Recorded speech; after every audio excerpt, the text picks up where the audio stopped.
প্রবন্ধ উপস্থাপন করছেন ডক্টর মোহাম্মদ মঈনুল হক, অধ্যাপক, আল হাদিস অ্যান্ড ইসলামিক স্টাডিজ বিভাগ, ইসলামী বিশ্ববিদ্যালয়, কুষ্টিয়া।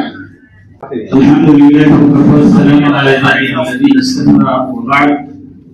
আজকের এই সেমিনারের সম্মানিত সভাপতি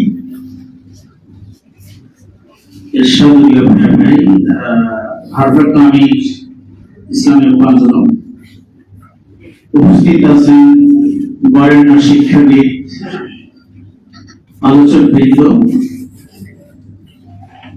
এবং দেশের বিভিন্ন প্রান্ত থেকে ছুটে আসা মাওলানা আব্দুর রহিম রাহিমাহুল্লাহ গ্রহণগ্রাহী বৃন্দ, সুধী মণ্ডলী, সাংবাদিক বৃন্দ, আসসালামু আলাইকুম ওয়া রাহমাতুল্লাহি ওয়া বারাকাতুহু। যেই বরেণ্য ব্যক্তিত্বকে নিয়ে আজকের এই প্রবন্ধ, তার সম্পর্কে নাতিদীর্ঘ কিছু আলোচনা আমরা ইতিমধ্যেই শুনে ফেলেছি। আমার আর্টিকেল বা প্রবন্ধেও সেই বিষয়গুলো কিছু আলোকপাত আমি করেছি। তো আমি যে বিষয়টি বলতে চাই সেটি হলো যে মাওলানা মোহাম্মদ আব্দুর রহিম রাহিমাহুল্লাহ এমন একজন ব্যক্তিত্ব যার জীবনের প্রতিটি ক্ষেত্র তিনি টাচ করে গেছেন। একজন মানুষ আসলে বহুমুখী প্রতিভা, বহু ধরনের কাজের সাথে সম্পৃক্ত থেকে জীবনকে পরিচালনা করা, একটি বিপ্লবী চেতনাকে ধারণ করা এবং ইসলাম যে পরিপূর্ণ জীবন বিধান, সেই পরিপূর্ণ জীবন বিধানের উপরে অসংখ্য অগণিত বই লিখে যাওয়া, অনুবাদ করা এবং তার অনুদিত গ্রন্থ এবং নিজস্ব গ্রন্থ, যেগুলো নিয়ে আজকের এই প্রবন্ধে আমি কিছুটা আলোকপাত করব। সবগুলো সম্ভব নয়, তো আমি আপনাদের কাছে ধৈর্য ধরে শোনার জন্য আহ্বান জানাচ্ছি। আলোচনার সুবিধার্থে আমি প্রবন্ধটি দুটো ভাগে বিভক্ত করেছি। প্রথমটা হলো যে ইসলাম একটি পূর্ণাঙ্গ জীবন বিধান, এই সম্পর্কিত আলোচনা, এবং শেষ অংশে মাওলানা মোহাম্মদ আব্দুর রহিম রাহিমাহুল্লাহর সাহিত্যকর্ম নিয়ে আলোচনার প্রয়াস পাবো ইনশাআল্লাহ। ইসলাম একটি পূর্ণাঙ্গ জীবন বিধান। মানব জাতির আগমন ঘটেছিল আদম আলাইহিস সালাম, হাওয়া আলাইহিস সালামকে সৃষ্টির মাধ্যমে। আল্লাহ তাআলা আদম আলাইহিস সালামকে সৃষ্টি করে প্রথমেই তাকে সকল কিছুর জ্ঞান দান করেছিলেন। পবিত্র কোরআনুল কারীমে ইরশাদ হয়েছে, আউযু বিল্লাহি মিনাশ শাইতানির রাজীম, বিসমিল্লাহির রহমানির রহিম, ওয়া আল্লামা আদামাল আসমাআ কুল্লাহা। এবং তিনি আদম আলাইহিস সালামকে শিক্ষা দিলেন সকল কিছুর নাম, সকল কিছুর জ্ঞান।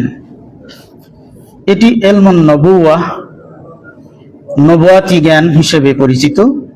আল্লাহর সকল সৃষ্টি সম্পর্কিত যেই জ্ঞান আল্লাহ তাআলা আদম আলাইহিস সালামকে দিয়েছিলেন, সেই জ্ঞানে জ্ঞানান্বিত হয়েই আদম আলাইহিস সালাম ফেরেশতাদের উপর শ্রেষ্ঠত্বের আসন লাভ করেন। স্বয়ং সর্বশক্তিমান আল্লাহ তাআলা আদম আলাইহিস সালামকে তার ডান হাতে সৃষ্টি করেছেন, তার মধ্যে তার রূহ ফুঁকেছেন, তার ফেরেশতাদের দিয়ে তাকে সিজদা করিয়েছেন, তাকে পৃথিবীতে তার উত্তরসূরি খলিফা করেছেন এবং তার বংশধরদের বিভিন্ন ধরনের সম্মানে সম্মানিত করেছেন। রব্বুল ইজ্জত যে কথাটি বলেছেন, ওয়ালাকাদ কাররামনা বানি আদামা,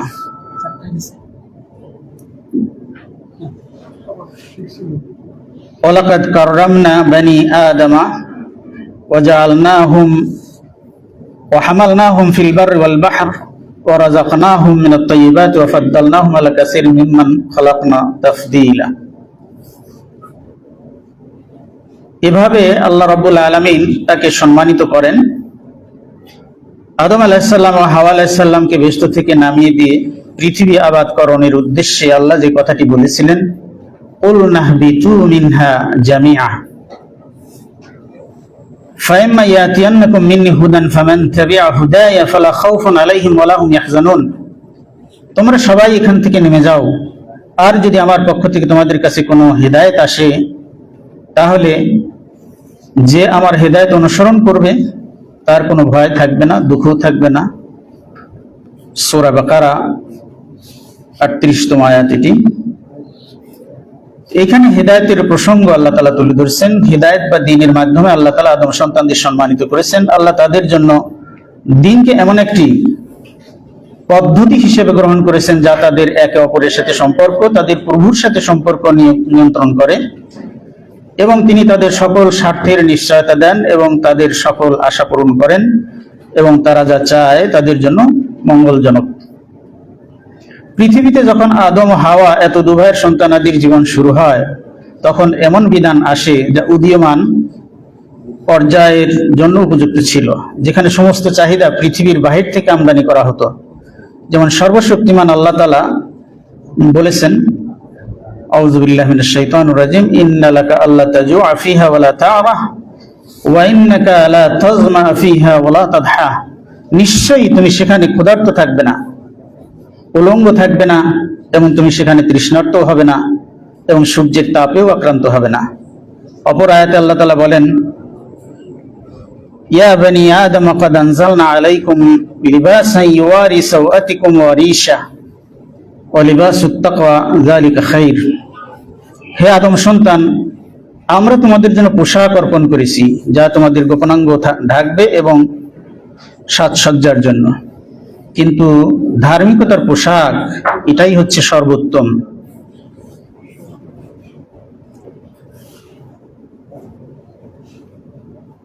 আমরা যেই বিষয়টা দেখলাম সেটা হলো যে ওহির মাধ্যমে যে জ্ঞান আল্লাহ তাআলা আদম আলাইহিস সালামকে দিয়েছিলেন, এইটা ছিল সদুপদেশ বা ওহি আমরা যাই বলি না কেন। কারণটা ছিল এই যে কুফর এবং শিরকের প্রচলন আদম আলাইহিস সালাম এবং শীস আলাইহিস সালাম থেকে শুরু করে নূহ আলাইহিস সালামের আগ পর্যন্ত যারা নবী ছিলেন তাদের সময়কালে এটি ঘটে নাই। এবং আমরা যে বিষয়টি জানি সেটি হলো যে নূহ আলাইহিস সালামকে আল্লাহ তাআলা রিসালাত দিয়েছিলেন। এই রিসালাত, যেই রিসালাতের ক্ষেত্রে সর্বশেষ নবী এবং আমাদের প্রিয় রাসূল মুহাম্মদ সাল্লাল্লাহু আলাইহি সাল্লামের রিসালা পরিপূর্ণতার শেষ ধাপ, যা কিয়ামত অবধি এই রিসালাই বহাল থাকবে, এর বাইরে আর কোনো রিসালা আসার সম্ভাবনা নেই। কারণ আল্লাহ তাআলা এখানে যে কথাটি বলেছেন, মাকানা মুহাম্মাদুন আবা আহাদিম মির রিজালিকুম ওয়ালাকিন রাসূলুল্লাহি ওয়া খাতামান নাবিয়্যিন। আল্লাহ তাআলা যে কথাটি বলেছেন সেটি হলো যে রাসূল মুহাম্মদ সাল্লাল্লাহু আলাইহি সাল্লাম তোমাদের কোনো পুরুষের পিতা নন, বরঞ্চ তিনি আল্লাহর রাসূল এবং শেষ নবী। তো এই আয়াত স্পষ্টতই বোঝায় যে রিসালার পরিপূর্ণতা রাসূল মুহাম্মদ সাল্লাল্লাহু আলাইহি সাল্লামের মাধ্যমে হয়েছে। সময় যেহেতু সংক্ষিপ্ত, আমি পুরো বিষয়টা আমি পড়ছি না, আমি জাস্ট সারাংশ, সারমর্ম বা সংক্ষেপে এর একটা আজকের প্রবন্ধের উপরে সারমর্ম তুলে ধরার চেষ্টা করছি। তো আমরা জানি যে এই কথাটি আল্লাহ তাআলা কোরআনে বলেছেন, সেটি হলো যে নূহ এবং তার পরবর্তী নবীদের প্রতি ওহী প্রেরণ করেছিলাম। ইব্রাহিম, ইসমাইল, ইসহাক, ইয়াকুব এবং তার বংশধরদের প্রতি, ঈসা, আইয়ুব, ইউনূস, হারুন এবং সুলাইমানের প্রতি ওহী প্রেরণ করেছিলাম, এবং দাউদকে জাবুর দান করেছিলাম। তো এখানে আল্লাহ তাআলা বলেছেন, হে মুহাম্মদ, আমরা তোমার প্রতি ওহী প্রেরণ করেছি যেমন নূহ এবং অন্যান্য নবী রাসূলদের উপরে ওহী প্রেরণ করেছেন। তাহলে সেই ওহীটা ছিল, যেই কিতাব দান করার বিষয়টা ছিল, যেই রিসালাতের কথা বলা হয়েছে, এটি ছিল নূহ আলাইহিস সালাম থেকে শুরু করে রাসূল মুহাম্মদ সাল্লাল্লাহু আলাইহি সাল্লাম পর্যন্ত এই ধারাবাহিকতা চলে আসছে। তাহলে আমরা কেন ইসলাম একটা পূর্ণাঙ্গ জীবন বিধান বলছি? জীবন বিধান এই কারণে বলছি যে ইসলাম ব্যক্তিগত, পারিবারিক, সামাজিক, অর্থনৈতিক, রাজনৈতিক সুনির্দিষ্ট দিক নির্দেশনা ও সমাধান প্রদান করে। এই জীবন ব্যবস্থা পবিত্র কোরআন ও সুন্নাহর মাধ্যমে আল্লাহ কর্তৃক প্রদত্ত, এবং এটি সর্বকালের জন্য প্রাসঙ্গিক ও কার্যকর, যা মানুষকে আল্লাহর প্রতি আনুগত্যের মাধ্যমে আল্লাহর নৈকট্য লাভের পথ দেখায়। নবজাতক শিশু জন্মগ্রহণ করলে আমরা আকিকা করি, এই যে বিধান, এটা তো একটা ইসলামের শ্রেষ্ঠতম বিধান, যেটা দিয়ে শুরু হয়েছে। একজন বাচ্চা পৃথিবীতে আসার পরেই ইসলামের বিধান শুরু হয়ে গেছে, তার বাবা মাকে তার জন্য আকিকা করতে হয়।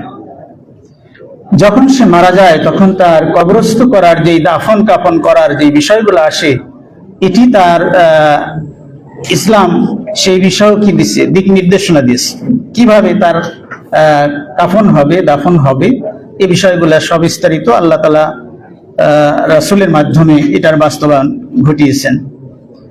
এর বাইরে আমরা যে জিনিসটা দেখি সেটি হলো যে জন্ম থেকে মৃত্যু মাঝখানের যে সময়কাল, এই সময়কালটাও আল্লাহর নির্দেশনা, রাসূলের পথ নির্দেশ মেনে চলতে হয় একজন মুসলমানকে। তাহলে জীবন ব্যাপী যেই কার্যক্রম জন্ম থেকে শুরু হলো এবং তার মৃত্যু অবধি চলমান আছে, এই প্রক্রিয়ায় ইসলামের প্রতিটি ক্ষেত্রেই কি আছে? বিধান আছে। এই জন্যই বলা হয়েছে ইসলাম একটা পরিপূর্ণ জীবন বিধান। Islam is the complete code of life.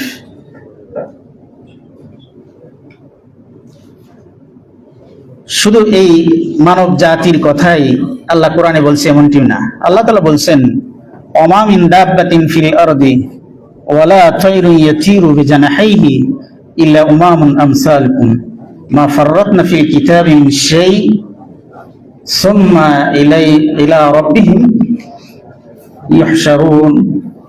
আর পৃথিবীতে এমন কোনো প্রাণী নেই এবং কোনো পাখি নেই যে তার ডানায় উড়ে যায়, যা তোমাদের মতোই জাতিভুক্ত। আমরা যেরকম জাতি, এরকম পাখি, পশু, জন্তু, জানোয়ার যা কিছু পৃথিবীতে আছে সবগুলি এক একটা প্রজাতি। আমরা কিতাবে, আল্লাহ তাআলা বলছেন, আমরা কিতাবে কোনো কিছুই বাদ দেইনি, তারপর তাদের প্রতিপালকের কাছে তাদের একত্রিত করা হবে। তাহলে এই যে সৃষ্টি নিশ্চয় গোটা দুনিয়াতে এইগুলার সকল কিছুর উল্লেখ আমরা কোরআনে দেখতে পাই। তো কোরআনের এই বিধান সর্বব্যাপী, ইসলাম দৃঢ় ভিত্তিমূলের উপর প্রতিষ্ঠিত। কারণটা হচ্ছে যে ইসলাম, আমরা জানি যে আল্লাহ রাসূল বলছেন, বুনিয়াল ইসলাম আলা খামসিন শাহাদাতি আল্লা ইলাহা ইল্লাল্লাহ ওয়া ইকামিস সালাতি ওয়া ইতাইজ যাকাহ ওয়া তাসুম রমাদানা ওয়া তাহজ্জুল বাইত। এই হাদিস দ্বারা স্পষ্টতই 5টি যে স্তম্ভের উপর ইসলাম প্রতিষ্ঠিত, রাসূল সাল্লাল্লাহু আলাইহি সাল্লাম সেটাই ঘোষণা দিয়েছেন। তো এটা হচ্ছে দৃঢ় ভিত্তিমূল, যার উপরে ইসলাম প্রতিষ্ঠিত হয়েছে। কালেমা শাহাদা, আমরা যে বিষয়গুলো জানি যে জীবন দর্শনের ভিত্তি, এখানে আল্লাহ তাআলা স্পষ্টতই জানিয়ে দিয়েছেন, ইনিল হুকমু ইল্লা লিল্লাহ, বিধানদাতা একমাত্র আল্লাহ তাআলা এবং এই বিধানের মালিক তিনি। তো ব্যক্তিগত আচরণ, পারিবারিক সম্পর্ক, সামাজিক নিয়মকানুন, অর্থনৈতিক, রাজনৈতিক কার্যক্রম সবকিছুই আল্লাহর দেওয়া বিধানের আলোকে পরিচালিত হবে। ইসলাম একটি পূর্ণাঙ্গ জীবন বিধান। আল্লাহ তাআলা বলছেন, ওয়ানাজ্জালনা আলাইকাল কিতাবা তিবয়ানান লিকুল্লি শাই ওয়া হুদাও ওয়া রাহমাতান ওয়া বুশরা লিল মুসলিমিন। আর আমি তোমার প্রতি কিতাব নাজিল করেছি হে মুহাম্মদ সবকিছুর স্পষ্ট ব্যাখ্যা স্বরূপ এবং মুসলমানদের জন্য পথ নির্দেশনা, রহমত এবং সুসংবাদ স্বরূপ। আল্লাহ ও তার রাসূলের প্রতি আনুগত্যের ভিত্তি, যার উপরে নির্ভর করে একজন মুসলমান কি করে মুসলমান হতে পারে। তাকে মুসলমান হতে হলে অবশ্যই তার রব, তোমাদের রবের পক্ষ থেকে তোমাদের প্রতি যা কিছু নাজিল হয়েছে তা মেনে চলো। তাকে যদি বাদ দিয়ে অন্য কারো অনুসরণ করো না। অন্য আয়াতে আল্লাহ তাআলা বলছেন, রাসূল তোমাদের জন্য যা নিয়ে এসেছেন তা তোমরা গ্রহণ করো এবং তিনি নিষেধ করেছেন যা কিছু তা থেকে তোমরা বিরত থাকো। অপর আয়াতে আল্লাহ তাআলা বলেন, হে ইমানদারগণ, তোমরা ইসলামের মধ্যে পুরোপুরি প্রবেশ করো আর শয়তানের পদাঙ্ক অনুসরণ করো না। তাহলে এটা স্পষ্টতই বোঝা গেল যে অন্য আয়াতে আল্লাহ তাআলা বলেছেন, আতিউল্লাহ আতিউর রাসূল, আল্লাহর অনুসরণ করো, রাসূলের অনুসরণ করো। তো এই যে অনুসরণ, আনুগত্যের বিষয়, এই আনুগত্যের উপরেই নির্ভর করে ইসলামের পরিপূর্ণতা এবং ইসলামকে মানা বোঝার বিষয়টি। আল্লাহর বিধান এবং রাসূলের দেওয়া আদেশ নিষেধকে পরিপালনের মাধ্যমে আমরা সেটা করতে পারি। ইসলাম সার্বজনীন ও চিরস্থায়ী বিধান, এটা আমরা কি করে বুঝি? তো আল্লাহ তাআলা কোরআনে যে কথাটা বলছেন, লা ইয়াতিহিল বাতিলু মিন বাইনি ইয়াদাইহি ওয়ালা মিন খালফিহি তানজিলুম মিন হাকিমিন হামিদ, মিথ্যা এর সামনে থেকেও আসতে পারে না, পিছন থেকেও না, এটি প্রজ্ঞাময়, প্রশংসিত, মহান আল্লাহ তাআলার পক্ষ থেকে অবতীর্ণ। তো এই যে কোরআন সম্পর্কে সূরা ফুসসিলাতে এই আয়াত অবতীর্ণ হয়েছে। অন্য জায়গায় আল্লাহ তাআলা বলছেন, নাহনু নাযালনা যিকরা ওয়া ইন্না লাহু লাহাফিজুন, আমরাই কোরআন নাজিল করেছি এবং আমরাই এর সংরক্ষণ করব। প্রিয় উপস্থিতি, আমরা জানি এই পৃথিবীতে বহু কিতাব আল্লাহ তাআলা নাজিল করেছিলেন। সহিফা এবং কিতাব আমরা বলে থাকি যে 104টি বড় ধরনের কিতাব।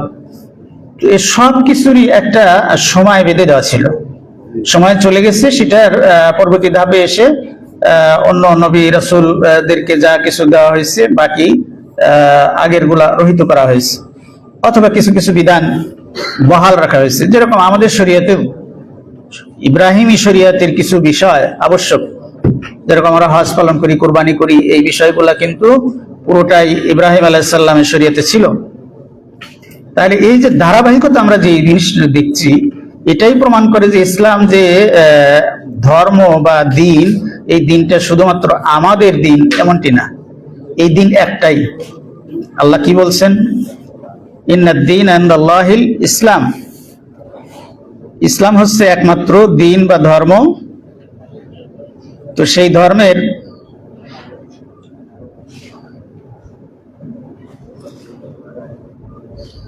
দুনিয়া আখিরাতের সাথে এটার ভারসাম্য রাখা হয়েছে, আদর্শিক ব্যবহারিক দিক দিয়েও পরিপূর্ণতা দেওয়া হয়েছে। দিনের সকল মৌলিক শাখা প্রশাখা ইসলামের পরিপূর্ণতা বিদ্যমান। মৌলিক উৎসমূল হিসেবে আমরা দুটোকে জানি, যে কথাটা আল্লাহ রাসূল বলছেন, মা ইন তামাসসাকতুম বিহিমা লান তাদিল্লু কিতাবাল্লাহ ওয়া সুন্নতি আও ইত্তারাতি কামা ক্বালা আলাইহিস সালাতু ওয়াস সালাম। আল্লাহ রাসূল সাল্লাল্লাহু আলাইহি ওয়াসাল্লাম বলছেন, আমি দুটো জিনিস তোমাদের কাছে রেখে গেলাম, এই দুটো যদি আঁকড়ে ধরো তাহলে পথভ্রষ্ট হবে না। এক হলো আল্লাহর কিতাব, দুই হলো আমার সুন্নাহ। তাহলে পরিপূর্ণ জীবন বিধান ব্যবস্থা বিধানাবলীর সবকিছুই ইলমুন নবুয়াতের উপর নির্ভরশীল। ইলমুন নবুয়াতকে যদি আমি বুঝতে পারি যে নবুয়াতি জ্ঞান, ঐশী জ্ঞান বা ঐশী প্রত্যাদেশকে যে জ্ঞানের কথা বোঝানো হয়েছে, এই জ্ঞানের বিভাজন আমরা দুভাবে করি, একটা ওহী মাতলু আর একটা ওহী গায়ের মাতলু। মানে যেটা পঠিত, যেই কোরআনকে নামাজে ইবাদতে পাঠ করা হয়, আর একটা হলো অপঠিত, যা পাঠ করা হয় না, এটাকে আমরা বলি হাদিস বা সুন্নাহ। এই দুটোকে ধারণ করে আমরা ইস্তেহাদ করি, এই দুটোর উপরে নির্ভর করে আমরা আবার আরো যেই সব বিধানাবলী প্রণয়নের ক্ষেত্রে ইস্তেহাদ, ইস্তেসাব, কিয়াস, আরো অনেক শরীয়তের বিধিবিধান প্রয়োগ করে থাকি। তো এটা একটা দিক আমাদের কাছে পরিস্ফুটিত হয় যে ইসলাম একটা অবিভাজ্য দিন, যেই দিনের পুরোটাই কি ওহী নির্ভর, আল্লাহর প্রত্যাদেশ বা আল্লাহর জ্ঞান নির্ভর। তো সেই জ্ঞানের আলোকেই আমরা যেই দুটো জিনিস আমাদের সামনে আছে সেই দুটোকে আঁকড়ে ধরতে হবে, তার উপর ভিত্তি করে আমরা ইস্তেহাদ করব। ইস্তেহাদ কেন করব? এই ইস্তেহাদের বাব মাফতুহ ইলা ইয়াউমিল কিয়ামা, কিয়ামত পর্যন্ত এটার অব্যাহত আছে ইস্তেহাদ করার এবং কিয়াস করার। এই সুযোগ কেন রাখা হয়েছে? যে ইসলাম গতিশীল একটা ধর্ম, ইসলাম গতিশীল একটা দিন।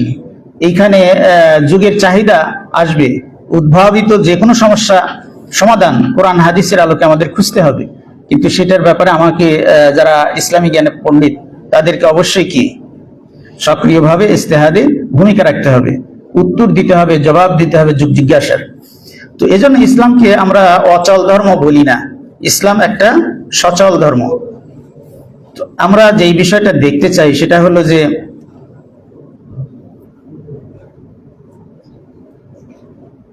রাসূল সাল্লাল্লাহু আলাইহি সাল্লামের কাছ থেকে আমরা যেটা জানলাম যে দুটো জিনিস। তো এই ক্ষেত্রে আল্লাহ কি বলেছেন? আল্লাহ তাআলা বলেছেন, ফালাউলা নাফারা মিন কুল্লি ফিরকাতিন মিনহুম তায়ফাতুন লিয়াতাফাক্কাহু বিদ-দীন ফায়ানজুরু কাওমাহুম ইযা রাজাউ ইলাইহিম লাআল্লাহুম ইয়াহযারুন। সবাই যে যুদ্ধে যাবে এমনটি না, কতিপয় মানুষকে অবশ্যই কি করতে হবে? ইলম অর্জন করতে হবে, কোরআন হাদিসের ব্যাস যে জ্ঞান, সেই জ্ঞান অর্জন করতে হবে। তো এটা সবার উপর ফরজ না, কতিপয়, আল্লাহ শব্দটা ব্যবহার করছেন নাফার। এই নাফার অবশ্যই প্রত্যেক সমাজে প্রত্যেক গোষ্ঠীর ভিতর থেকে থাকতে হবে, যাতে করে তারা এটা জ্ঞান অর্জন করবে দিনের, আবার ফেরত এসে এলাকার মানুষকে দিন সম্পর্কে সতর্ক করবে, যাতে করে তারা সতর্ক হতে পারে। তো আল্লাহর এই যে নবুয়াতি জ্ঞান অর্জনের কথা আল্লাহ তাআলা বললেন, তো সেই ক্ষেত্রে রাসূল বলেছেন যে আমি মানে আলেমদেরকে অভিধান মানে যেই অভিদিত করা হয়েছে সেটা হলো যে সকল উলামা কি আল উলামা ওয়ারাসাতুল আম্বিয়া, নবীগণের ওয়ারিস। এটা কিসের ওয়ারিস? টাকা পয়সার? নিশ্চয়ই না। এই ওয়ারিস, এটা হচ্ছে ইলমুন নবুয়াতের ওয়ারিস। তো সেই ওয়ারিসি সম্পত্তি যেটা আলেমরা পেয়েছে। তো এখন আমরা আজকের যে আলোচিত ব্যক্তিত্ব মাওলানা মোহাম্মদ আব্দুর রহিম রাহিমাহুল্লাহ, তাকে আমরা কিভাবে মূল্যায়ন করি? উনি একজন আপাদমস্তক আল্লাহ কর্তৃক পছন্দিত সৌভাগ্যবানদের কাতারে শামিল। কারণ ওই নাফার যেই কথা আল্লাহ বলছে, কতিপয় মানুষ প্রত্যেকটা গোত্র জাতি থেকে বেরিয়ে আসবে, কোরআন হাদিসের জ্ঞান শিখবে, আবার ফেরত যে সমাজকে সেই ব্যাপারে সতর্ক করবে। ওই পছন্দিত ব্যক্তি, এটা আপনি কোনো আলেমের প্রতি বিদ্বেষ রাখুন অথবা খারাপ ভাবুন, কিন্তু প্রতিটা আলেম ওরাসাতুল আম্বিয়ার। এই ওরাসাত কিসের? উত্তরাধিকারী সত্য হচ্ছে কোরআন হাদিসের জ্ঞান। সেই জ্ঞানে আমরা দেখতে পাচ্ছি যে মাওলানা আব্দুর রহিম রাহিমাহুল্লাহের কর্মকাণ্ড, তার যেই কর্মযজ্ঞ, এগুলো প্রমাণ করে যে তিনি একজন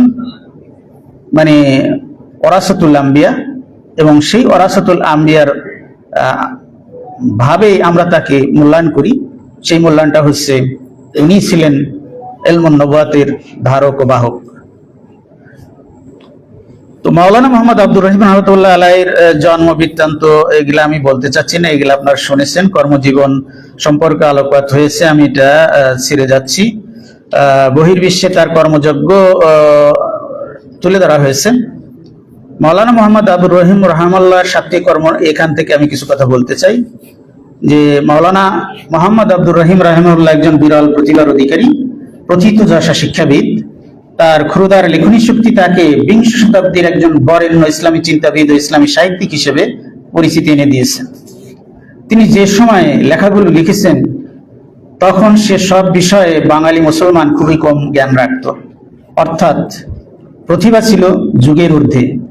কালজয়ী এই গবেষক মাওলানা মোহাম্মদ আব্দুর রহিম রাহিমাহুল্লাহ আধুনিক রীতিতে ইসলামী সাহিত্য চর্চার ধারার সূচনা ও অগ্রযাত্রা দক্ষ ও কুশলী হাতে নেতৃত্ব দিয়েছেন। শক্তিমান লেখনী, ক্ষুরদার যুক্তি, আধুনিক মানুষ যোগ জিজ্ঞাসার জবাব সম্মিলিত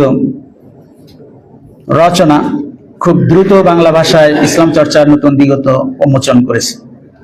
বাংলা ভাষায় তিনি শুধু ইসলামী সাহিত্যের কলেবরেই বৃদ্ধি করেননি, এ ভাষাকে ইসলামী বৈশিষ্ট্য উজ্জ্বল করতেও তিনি অসামান্য ভূমিকা রেখে গেছেন। 40-এর দশক অবধি বাংলা ভাষায় ইসলামী ভাবধারা প্রকাশের উপযোগী কোনো পরিভাষা ছিল না। এর প্রায় সমস্ত পরিভাষাটি ছিল শিরক ও পৌত্তলিকতা দুষ্ট। মাওলানা মোহাম্মদ আব্দুর রহিম রাহিমাহুল্লাহ নতুন নতুন ইসলামী পরিভাষার উদ্ভাবন করেন, বাংলা ভাষাকে শিরক ও পৌত্তলিকতার জঞ্জাল থেকে বহুলাংশে মুক্ত করেন এবং ইসলামী পরিভাষার পথ সুগম করে তোলেন।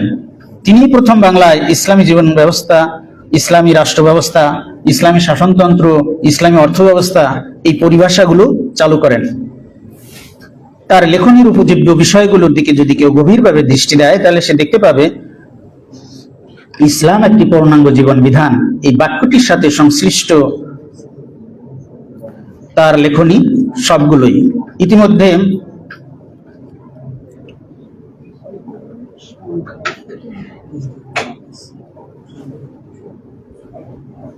আমি দেখানোর চেষ্টা করেছি যে ইসলাম কিভাবে পরিপূর্ণ জীবন বিধান। বর্তমান আলোচনায় আমরা দেখতে চাই মাওলানা মোহাম্মদ আব্দুর রহিম রাহিমাহুল্লাহর লেখাগুলো কিভাবে সে জীবন বিধানের সাথে সংশ্লিষ্ট। তার প্রথম গ্রন্থ কালেমা তাইয়্যিবা 1950 খ্রিস্টাব্দে এটি রচনা করেন। জীবনের প্রথম বই কালেমা তাইয়্যিবা, যেখানে দুটো বিষয়কে উনি উপস্থাপন করেছেন, একটা হচ্ছে ইতিবাচক আর একটা হচ্ছে নেতিবাচক। তো আমি এটাকে অন্যভাবে একটু ব্যাখ্যা করতে চাই, সেটি হলো যে কেউ যদি মনে করে যে লা ইলাহা ইল্লাল্লাহ মুহাম্মাদুর রাসূলুল্লাহ, এই কালেমা ভিতরে তিনটি অংশ আছে। প্রথম অংশ লা ইলাহা, there is no god but Allah. এই কথা যখন আমি বলছি যে এখানে পৃথিবীতে কোনো ইলাহ নাই, প্রভু নেই, এই পৃথিবীর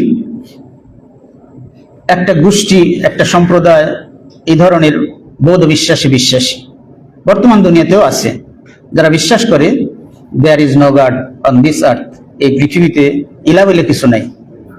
লা ইলাহা ইল্লাল্লাহ আল্লাহ তাআলা ইস্তেসনা করেছে। নফি আসার পরে নেতিবাচক শব্দ ব্যবহারের পরে ইতিবাচক শব্দ যখন আসে তখন এটার গুরুত্ব অধিক পরিমাণে বোঝানো হয়। এটা আরবি ভাষার একটা রীতি, যে এই ব্যবহার ভঙ্গিতেই বোঝা যায় যে ইলা নাই, তবে একজন আছে, সে কে? আল্লাহ তাআলা। ইল্লাল্লাহ। এখন ধরেন এটা যদি আমি আস্তিক সম্প্রদায় ধরি, তাহলে এই পৃথিবীতে আস্তিক সম্প্রদায় বলে একটা গোষ্ঠী আছে, কিন্তু সেই গোষ্ঠীর কেউ শিরক পৌত্তলিকতায় বিশ্বাস করে, আবার ব্রহ্মতে বিশ্বাস করে, যে আল্লাহ বিশ্বাস করে। যারা ঈসাকে আল্লাহর পুত্র ভাবে তারাও বিশ্বাস করে যে গড আছে, হ্যাঁ আল্লাহ আছে। তাহলে ইল্লাল্লাহ বলেও কিন্তু আমি পৃথক হতে পারছি না।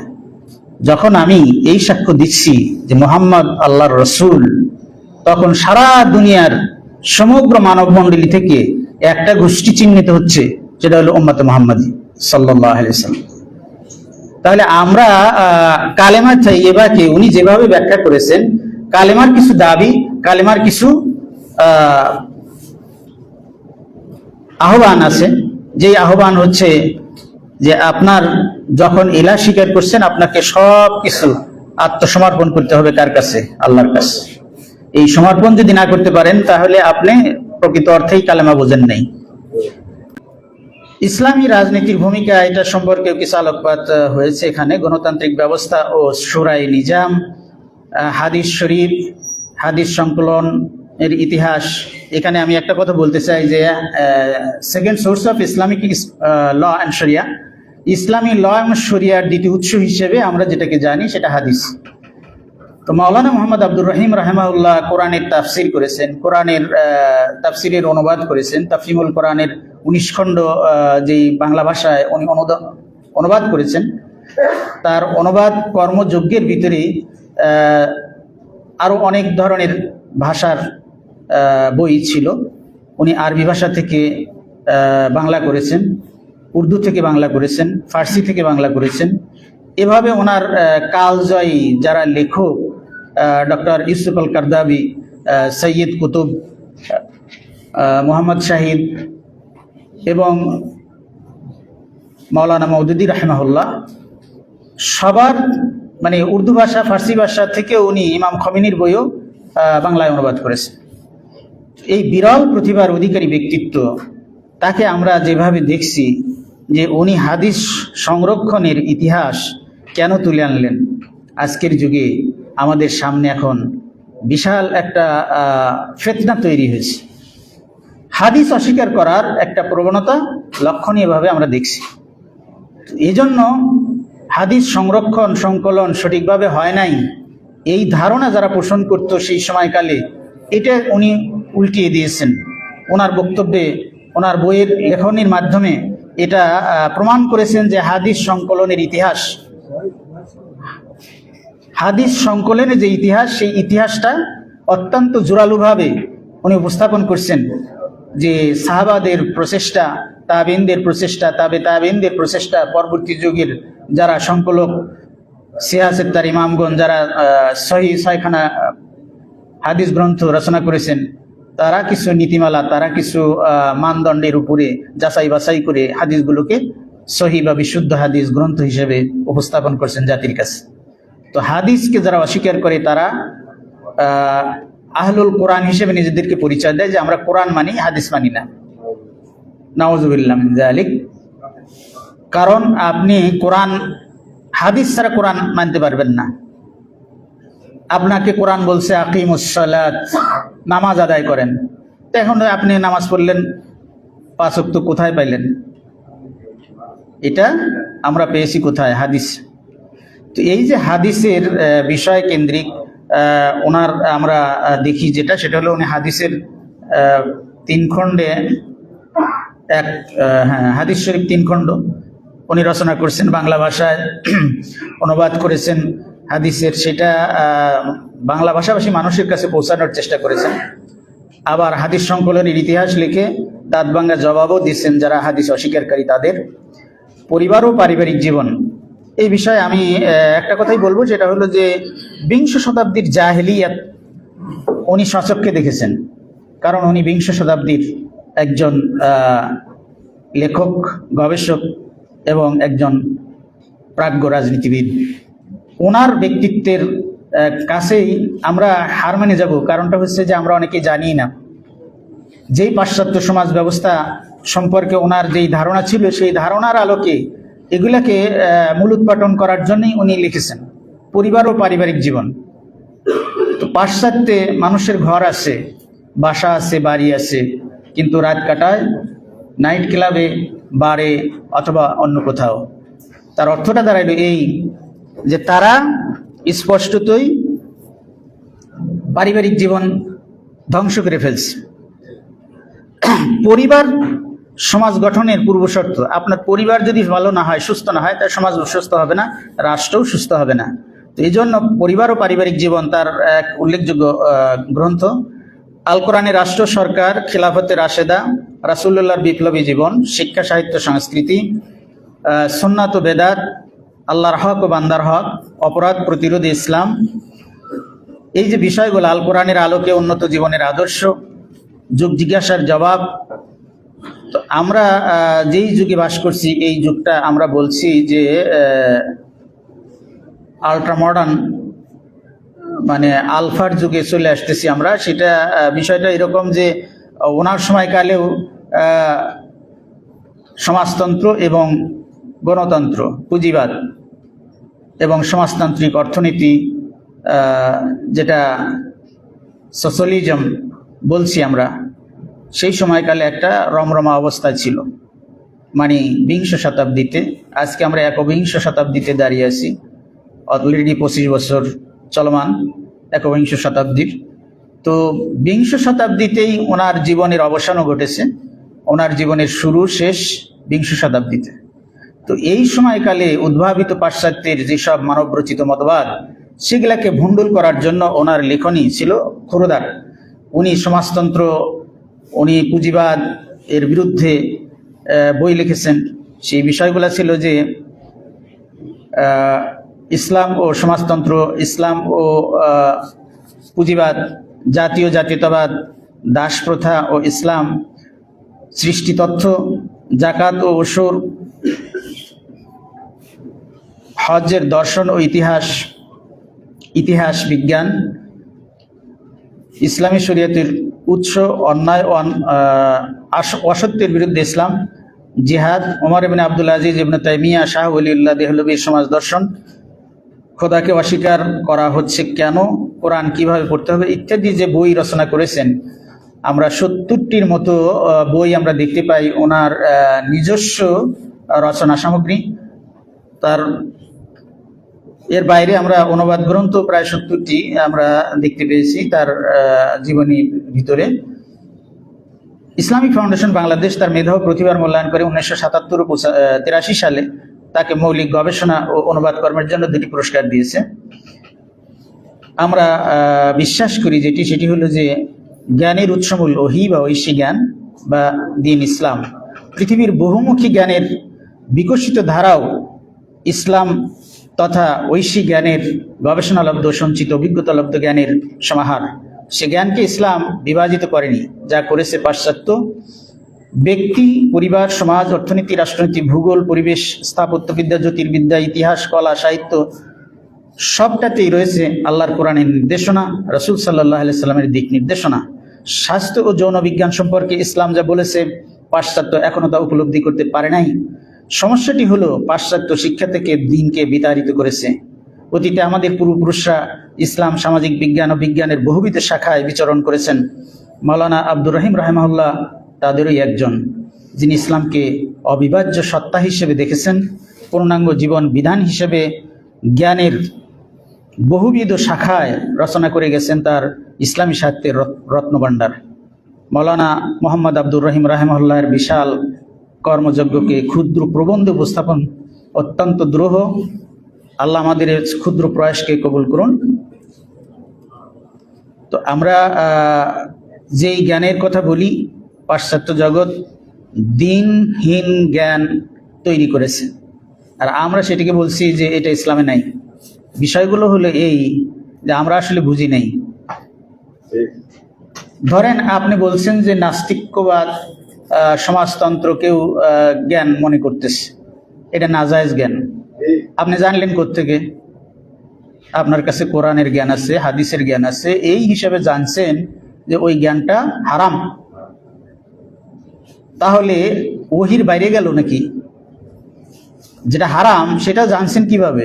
ওহির মাধ্যমে, ওহির জ্ঞানের মাধ্যমে। তো এই জন্য জ্ঞানের এই বিশাল জগতে বিংশ শতাব্দীতে যেসব চ্যালেঞ্জ তৈরি করেছে ইসলামের জন্য, যে তারা সেকুলারিজম বা ধর্ম নিরপেক্ষতাবাদকে রাষ্ট্রীয় মূল মন্ত্র হিসেবে গ্রহণ করেছে। আমাদের দেশও সেরকমই একটা মূল মন্ত্রে বিশ্বাস করে। তো secularism should not be based on state and education should not be based on religion. এটা বাস্তব। সেই আলোকে আমরা দেখতে চাই যে মাওলানা আব্দুর রহিম রাহিমাহুল্লাহর এই যে বিশাল কর্মযজ্ঞ, এই যে বিশাল গ্রন্থ রচনার মাধ্যমে উনি যে পাশ্চাত্যকে জবাব দিয়ে গেছেন, যুগ জিজ্ঞাসার বহু জবাব ওনার যুগ জিজ্ঞাসার জবাব নামক বইতে আছে। তো আমরা আসলে এগুলো পড়ি না, পড়ার আগ্রহ কম। আমি আহ্বান জানাবো আজকের এই আলোচনা থেকে আমরা চেষ্টা করব মাওলানা মোহাম্মদ আব্দুর রহিম রাহিমাহুল্লাহর রেখে যাওয়া যেই ওয়ারাসাতুল আম্বিয়ার যেই এলমুন নবুয়া বই, এই বইগুলো আমরা বেশি বেশি পড়ব, বেশি বেশি বিতরণ করব, মানুষের মাঝে প্রচার করব। তার যে তাওহীদবাদী চিন্তা, তার যে শিরক বেদাতের বিরুদ্ধে অবস্থান, তার যে ধরনের কর্মকাণ্ড দ্বারা উনি গোটা বর্ণাঢ্য রাজনৈতিক জীবন সাজিয়েছিলেন, ইসলামের রাজনীতি নাই, হারাম, এটা আমাদের কওমিয়া লাইনের আলেমরা অনেক সময় বলতো। হাফিজি হুজুর এটার বিরুদ্ধে দাঁড়িয়ে গিয়েছিলেন এবং তার মাধ্যমে আজকে কওমিয়া লাইনে আমরা দেখতে পাচ্ছি। তবে একটা কথা মনে রাখবেন, মাওলানা আব্দুর রহিম রাহিমাহুল্লাহ কওমিয়া বলেন, আলিয়া বলেন, দ্বিতীয়টি তৈরি হয় নাই। এটা দুর্ভাগ্য, এটা হতাশাজনক। জাতির জন্য এটা অত্যন্ত লজ্জাস্কর যে আমরা এখন পর্যন্ত মাওলানা আব্দুর রহিম তৈরি করতে সক্ষম হই নাই। তো আল্লাহ আমাদের তৌফিক দান করুক, তার রেখে যাওয়া ওয়ারাসাতুল আম্বিয়ার যেই সত্য, সেই সত্যকে যাতে আমরা আরো দৃঢ়ভাবে ধারণ করতে পারি, আরো বিস্তারিত ব্যাখ্যা বিশ্লেষণ করতে পারি। আল্লাহ আমাদের সবাইকে তৌফিক দান করুক। ওয়া আখিরু দাওয়ানা আলহামদুলিল্লাহ। আসসালামু আলাইকুম ওয়া রাহমাতুল্লাহি ওয়া বারাকাতুহু।